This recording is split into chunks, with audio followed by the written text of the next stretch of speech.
Hi guys, now mag-show ako sa inyo kung paano mag-remove ng fabric. You just need a screwdriver. So you will see yung fabric natin.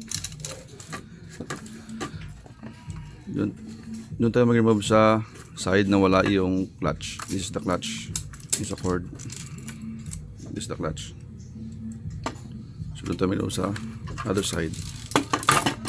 End plates. Okay. So dito lang ito screwdriver. Unscrew. 2 screws.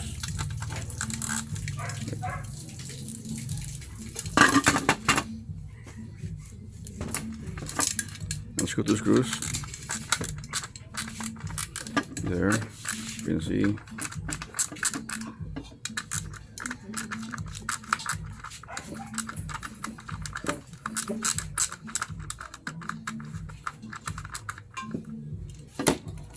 One is removed.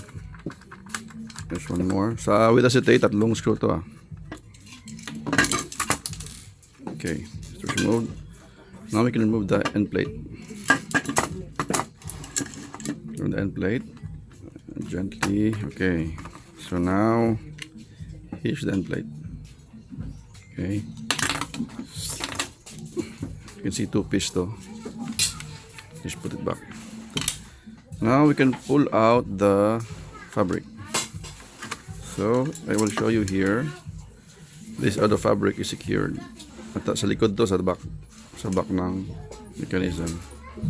So if you pull it out, just like that. Look. Okay. Just pull it out. Just pull it out. You see. There. Now it's free. So now it's free. You can see there it is stapled. In this case, tatlong staple because short lang to, sample lang to eh. Just remove the staples.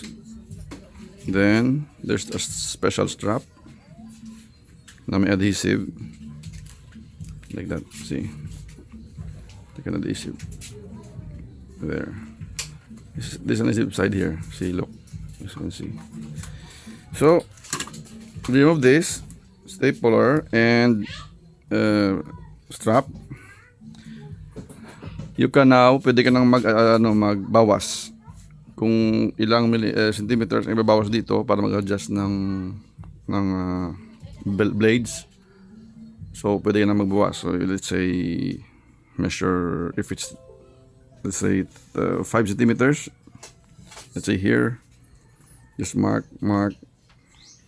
Depende sa inyo on how you cut this. But better scissor. Just make it as straight as possible. And then yung strap, pagkatapos nakatit no, put back the strap, same as this arrangement. Strap, and then staple, balik na staple tatlo.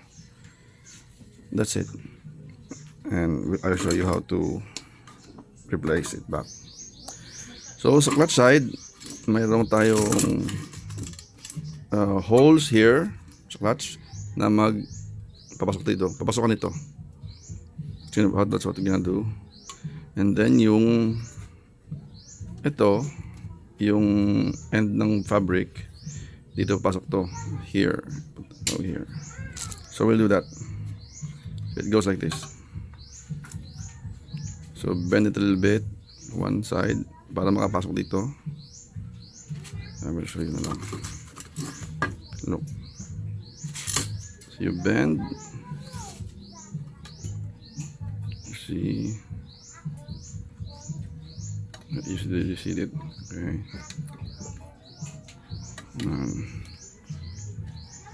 Yeah, so be careful lang. Okay, now it's in. Let's put it in, all the way in. All the way in. Then make sure yung hole dito pasok dun sa parang shaft niya. There, it's in now. Then make sure it's aligned. Kasi pasensya natin sa sampo kasi medyo matagal na sampo na to. Marami ng ano to, damage. Okay. Now, we put the other end plate. Sa hole, of course, here. Hindi na magkakamali dito. Then, make sure everything's aligned. There. Now it's in. Make sure na yung fabric walang sumasabit sa gilid. Everything's alright. Now we need to put back the screw.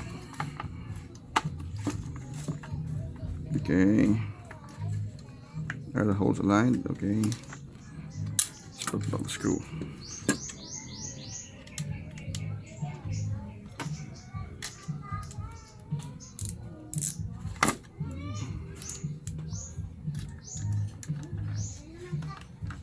Make sure ang screw nyo is straight. Huwag yung tabingi.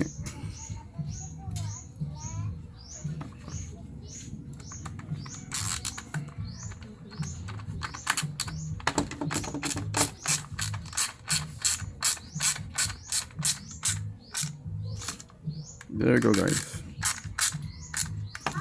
That's it. It's very simple and easy. So you can see, tumatabo-tabo pa yung likod. Okay. Alright.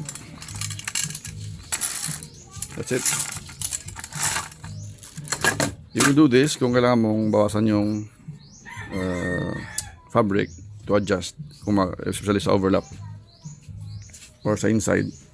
Okay. Thank you.